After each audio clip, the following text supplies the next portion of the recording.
I woke up that morning like any other day. The sun was shining through the blinds, casting a soft glow across the room. I turned over, and there she was, my wife, sleeping peacefully, her breath slow and steady. She looked so innocent, so unaware of what was about to happen. And at that moment, I had no idea that in just a few hours, my entire world would come crashing down. I thought we had the perfect life. We had been together for years, built a home filled with love, laughter, and memories. She was my best friend, my partner, the one person I trusted more than anyone else. We had our routines, morning coffee together, late-night movies on the couch, inside jokes that no one else would ever understand. From the outside, we were the couple everyone envied. And honestly, I believed it too. But looking back now, I realized the signs were there. The little things I ignored because I trusted her. The way she started guarding her phone like it held the world's deepest secrets. The sudden change in her schedule. Working late more often, unexplained nights out with friends. The way she smiled at her screen when she thought I wasn't looking. And then the message. It popped up on her phone while she was in the shower. I wasn't snooping. I swear I wasn't. But when you see a notification light up with words that make your stomach drop, you can't just ignore it. Can't wait to see you again, smirking face. My heart started racing. My hands were shaking as I picked up her phone. My mind was screaming at me, don't do this.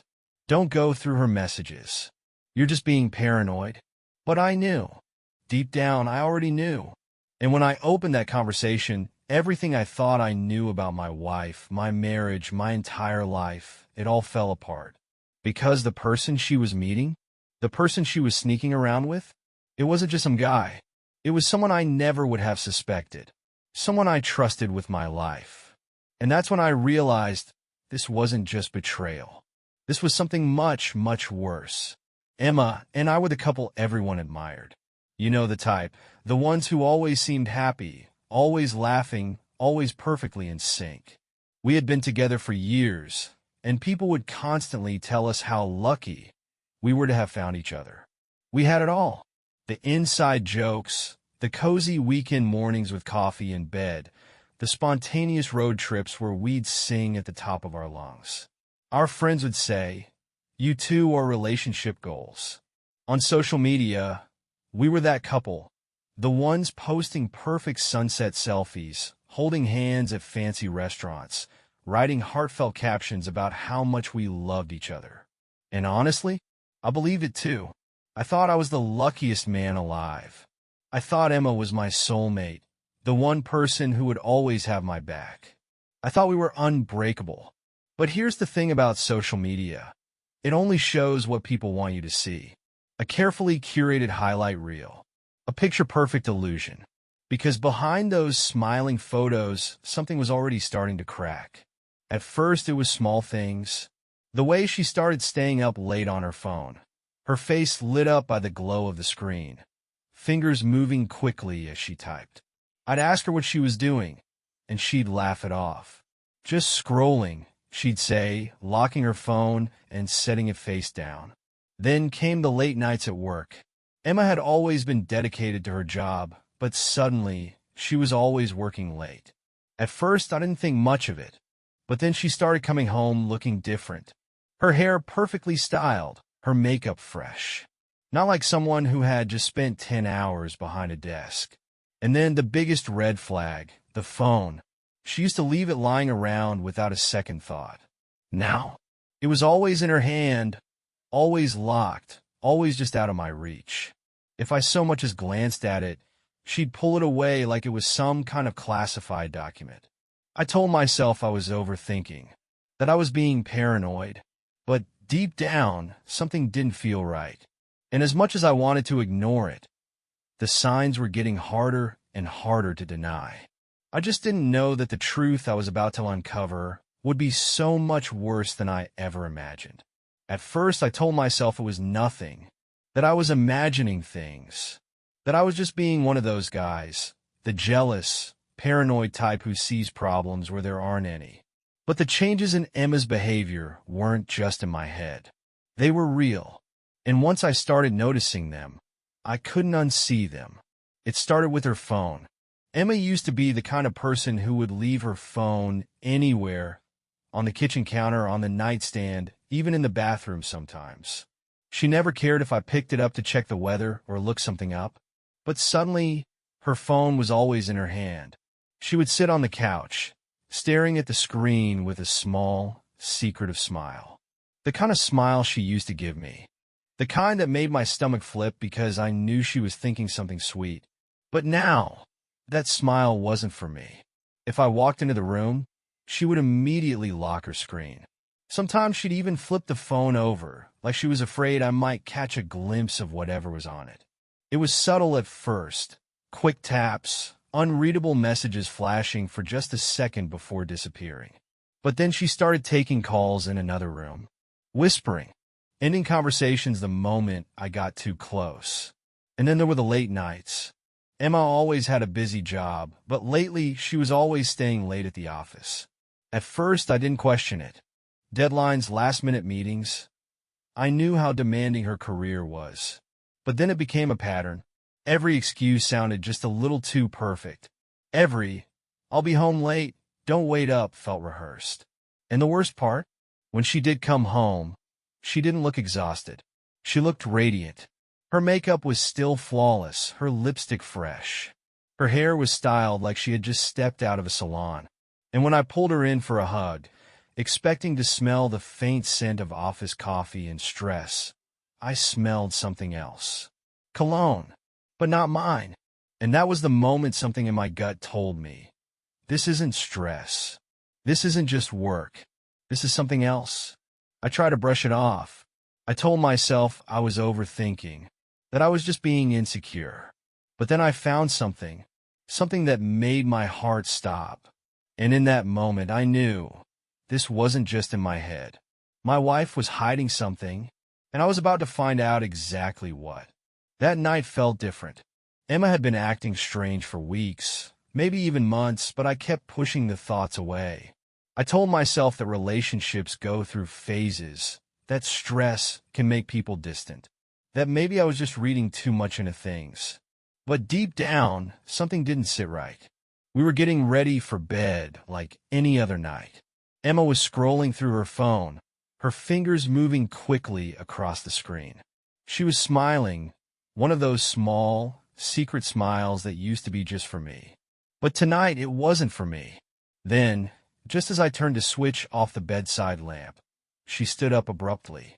"I'm going to take a quick shower," she said, tossing her phone onto the nightstand without a second thought. And that's when it happened. The screen lit up. For a second, I wasn't even looking at it, just a faint glow in my peripheral vision. But then my eyes focused on the words. A message. "Can't wait to see you again," smirking face. My entire body tensed. My heart pounded so loudly I could hear it in my ears. My throat went dry, my stomach twisted into knots. I wasn't the jealous type. I wasn't the kind of guy who snooped through my wife's phone, who questioned every little thing. But this wasn't normal. This wasn't work. This wasn't just a friend. My hands were shaking as I reached for the phone. My brain was screaming at me, "Don't do this. Don't look. If you look, you can't unsee it." But I had to know. Who was she talking to? Why was she hiding it? And most importantly, how long had this been going on? The sound of the shower running in the background suddenly felt deafening. My mind was racing, spinning through every possible scenario. Was it someone from work? Some random guy? Someone I knew? I hovered my finger over the screen. One swipe.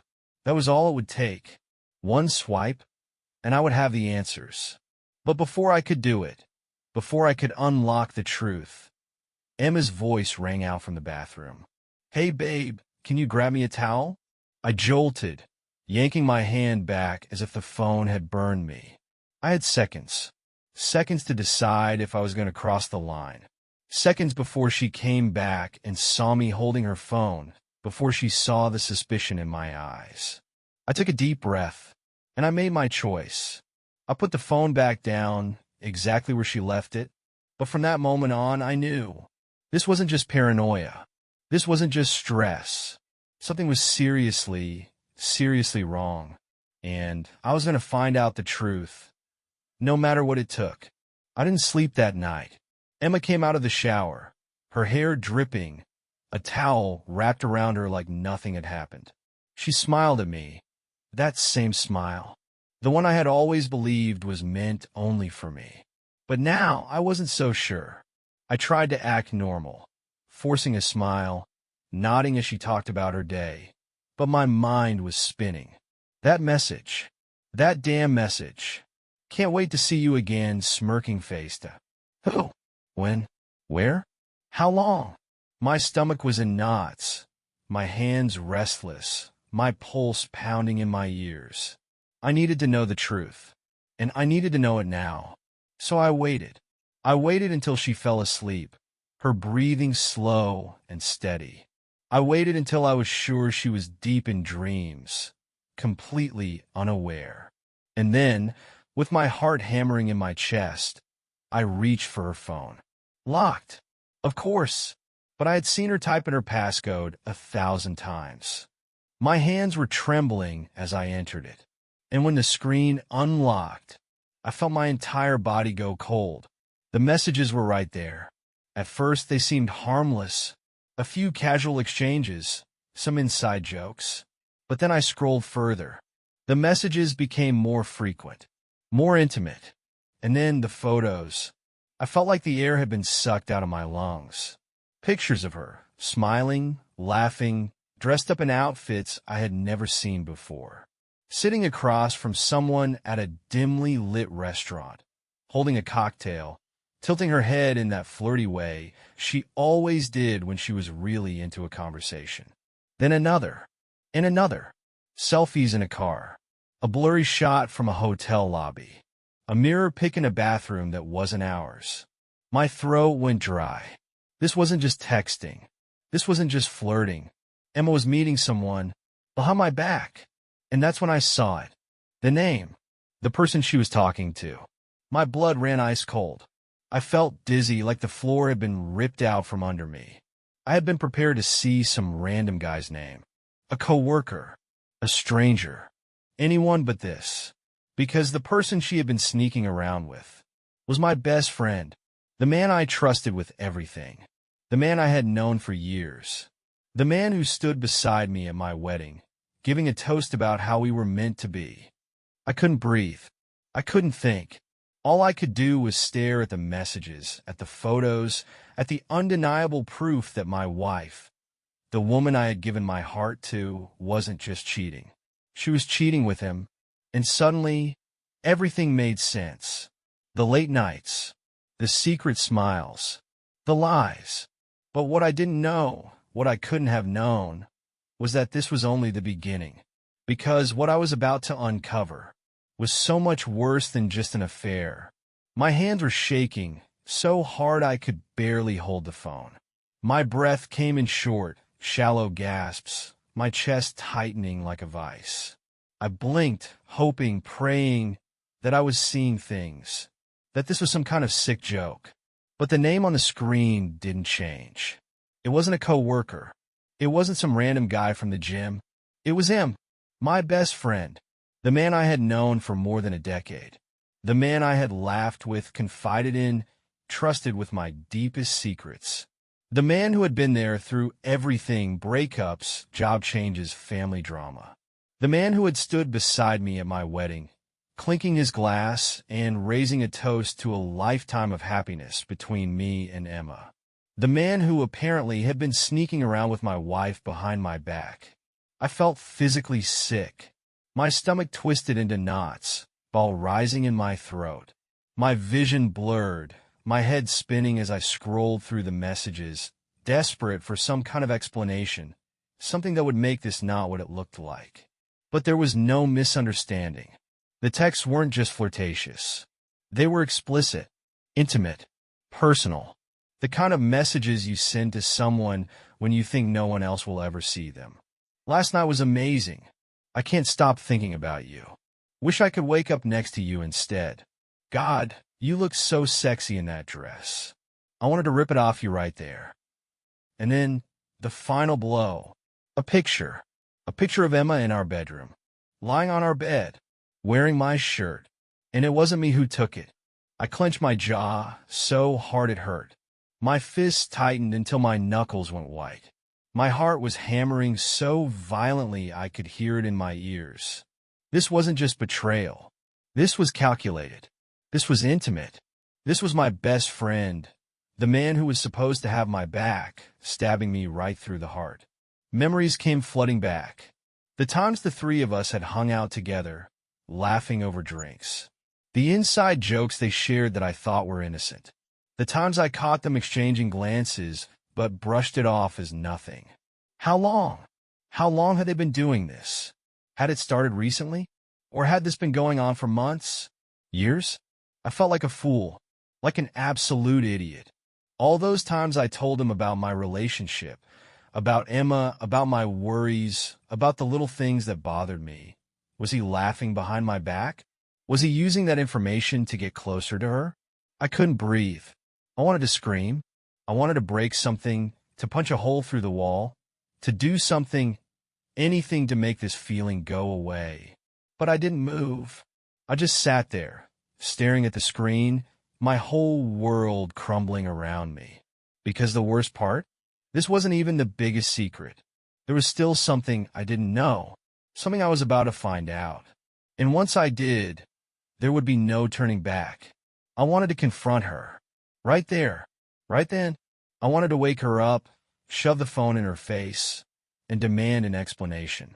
I wanted to hear her stumble over her words, to watch her scramble for a lie, to see the guilt in her eyes when she realized she was caught.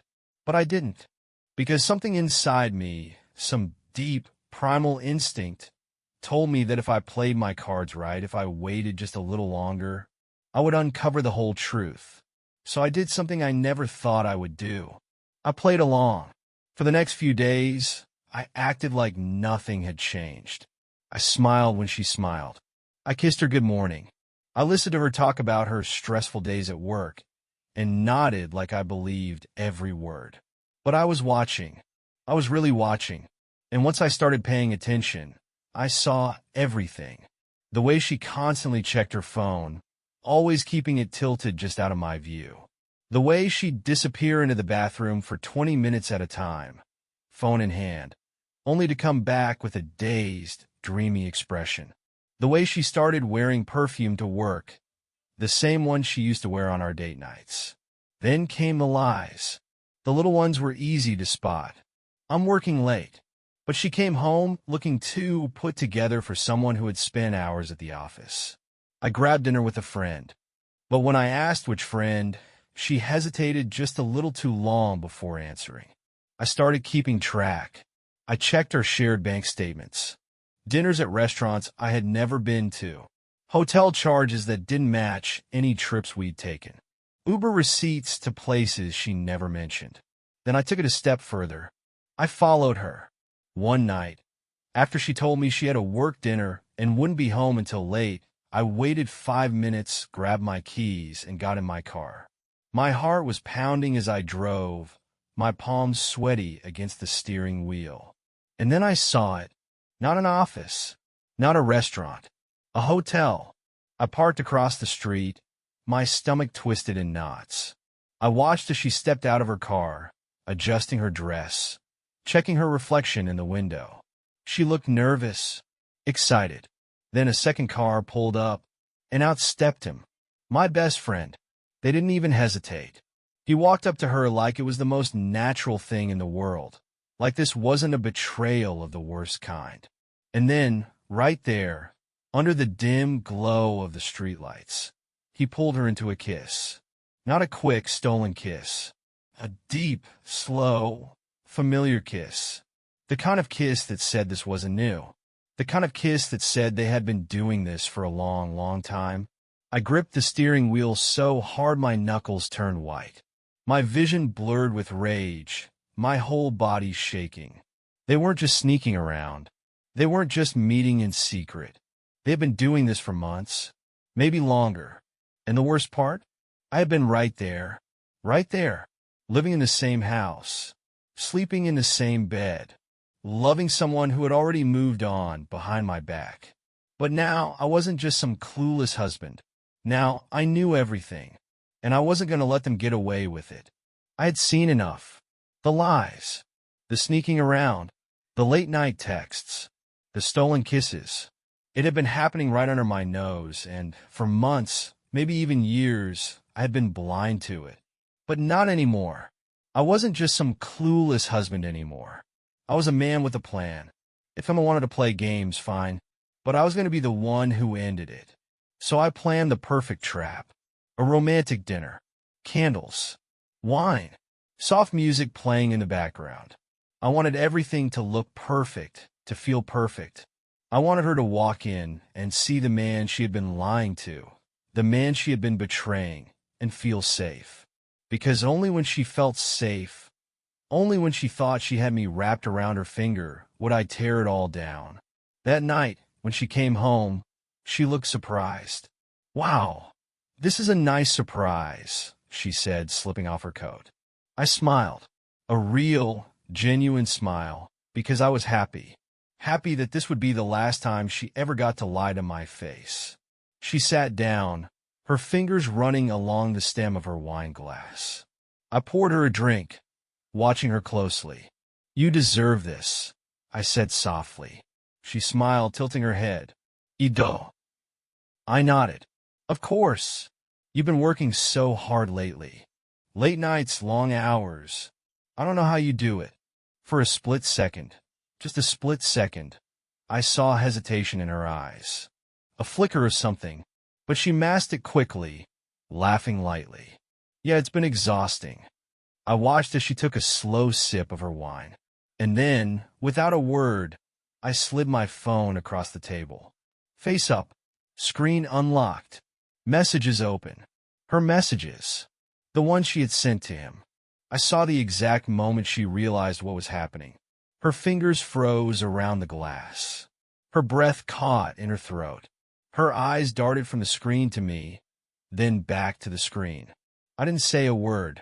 I just watched as the blood drained from her face. Watched as her perfect little world came crashing down. She swallowed hard, setting the glass down with a soft clink. "Jake, I can explain." I laughed. A real laugh. "Explain? Really? I'd love to hear it, Emma." "Which part? The late-night texts? The hotel rooms? The fact that you were sneaking around with my best friend?" Her lips parted, but no words came out. I leaned in, my voice lower now. "How long?" She blinked, shaking her head. "What? How long? How long have you been lying to me?" Silence. Seconds ticked by like hours. Then, finally, she whispered, "Jake, please. No deny no excuses." Just a pathetic, desperate plea. But here's the part you won't believe. Because instead of breaking down, instead of crying or begging for forgiveness, she did something that made my blood run cold. She smirked. Not a nervous smile, not an apologetic grimace.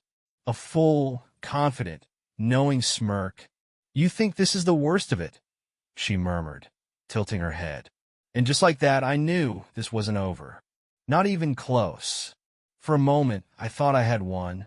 For a moment, I thought I had taken control, flipped the script, exposed her for the liar she was. But then she laughed. Not a nervous laugh. Not a guilty chuckle. A real laugh. Like I had just told the funniest joke she'd ever heard. I stared at her, my pulse pounding. "What the hell is so funny?" She smirked, leaning forward, her voice barely above a whisper. "I knew you'd find out eventually." My stomach dropped. She wasn't panicked. She wasn't scrambling for an excuse. She wasn't even sorry. She was prepared. And that's when I realized I wasn't the one playing her. She had been playing me this entire time. I clenched my jaw. "So what? You don't even care? You don't feel bad?" She shrugged, taking another sip of wine, as if we were talking about the weather. "Feel bad? Jake, come on. You were never supposed to find out." That's the only mistake I made. I felt my hands tighten into fists. You're unbelievable, I hissed, my blood boiling. But then she said something that made my entire body go cold. You think I'm the one with secrets? She said, tilting her head. Jake, sweetheart, you have no idea who your best friend really is. My breath caught in my throat. What the hell does that mean? I demanded. She just smiled, leaning back in her chair like she had all the time in the world. Oh, Jake, you always saw him as your best friend, didn't you? The guy who had your back, the one you could trust. But maybe... She trailed a finger along the rim of her wine glass, watching me carefully. Maybe I wasn't the only one keeping secrets from you. A chill ran down my spine. I'd spent weeks, months, thinking she was the enemy, that she was the one deceiving me, that she was the only one betraying me. But what if she wasn't? What if she was right? What if my so-called best friend had been hiding something even darker? I felt my pulse racing, my mind spinning. What are you talking about? I asked, my voice lower now, more cautious. She smirked, tapping her fingers on the table. Why don't you ask him? I clenched my fists. Ask him what? She leaned in, her eyes gleaming. Ask him why he really wanted to be your best friend in the first place. My body tensed. She was lying. She had to be. This was just some twisted attempt to turn the tables, to distract me, to make me question everything, right? But then, I thought back to the little things, the moments that didn't make sense, the times my best friend had been there too much, the way he had always known exactly what to say to calm me down, the way he had been around for every major event in my life, every heartbreak, every decision. And then something hit me, a memory. Something I had brushed off at the time. A slip-up. Something he had said months ago, drunk at a party, laughing too hard at his own joke. Man, I swear, if things had gone differently, she would have ended up with me instead. At the time, I had laughed it off. But now it didn't seem so funny. Now it felt like the truth. I felt my breath quicken, my hands shaking. Had I been betrayed by both of them? Had my best friend been planning this all along? Had I been blind to everything? I stood up so fast my chair scraped against the floor. Emma just smiled. Go ahead, Jake, she murmured. Go ask him. But just remember. She took one last sip of wine and set the glass down carefully. You might not like the answer. And that was the moment I realized. This wasn't just about an affair. This was about something much bigger. Something I wasn't ready to hear. I stood there, my mind racing, my pulse hammering in my ears. Emma's words echoed in my head. Go ask him. Was she lying? Trying to manipulate me? Or was she telling the truth? I didn't know what to believe anymore. All I knew was that I had spent weeks uncovering her betrayal, only to realize that I might have been played by both of them. I needed answers. I grabbed my keys and stormed out of the house, leaving Emma sitting at the table, a smug smile still plastered on her face. I drove like a madman, my knuckles white on the steering wheel. My heart pounded as I pulled up to my best friend's house, my so-called brother, the man who had stood by me through everything. And when he opened the door, the look on his face said it all. Guilt, fear, shock.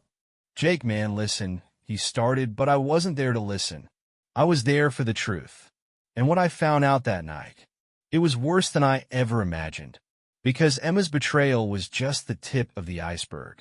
The real secret? It went deeper, much deeper. A betrayal so calculated, so twisted, that it would leave you speechless. And trust me, my revenge? Legendary. Emma thought she had the upper hand. She thought she had won. But what happened next? No one saw coming. So if you think this story is over, you're dead wrong. Because this is just the beginning. Fire want to know what happened next? Fire. Back in Index Pointing Right, drop a comment if you need part 2. Back in Index Pointing Right, subscribe so you don't miss the shocking ending. Because, my friends, you won't believe what happens next. Smiling face with horns.